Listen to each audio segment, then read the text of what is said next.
ایسا جواب دیا جائے گا. جو LOC پہ ہم دے رہے ہیں, پوسٹیں ان کی تباہ کر کے رکھ دی ہیں, بڑی تعداد میں کیجولٹیز ہیں ان کے جو ملٹری کے وہاں پہ لوگ ہیں, تو یہ آہستہ آہستہ چیزیں آپ کے سامنے آئیں گی.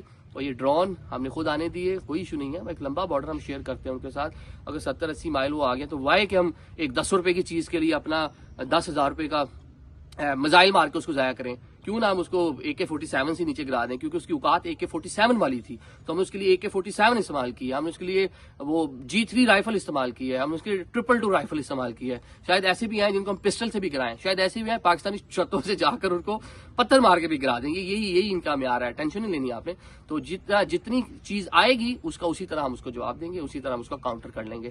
تو یہ میں آپ کو نیوز دے رہا ہوں, اگلے 24 سے 48 گھنٹوں میں یہ آپ لکھ لیں, آپ کو پاکستان کی جانب سے ایسے سرپرائزز ملیں گے. انڈین جو قوم ہے, انڈین جو قیادت ہے, اور جو وہاں پہ جو ایک BJP کی جو نظریاتی لوگ ہیں جو سوچ کر بیٹھے ہیں کہ پاکستان کو ڈیمیج کریں گے, اب ان کو پتہ چلے گا. آپ صرف 24 سے 48 گھنٹے ویٹ کریں. Thank you so much.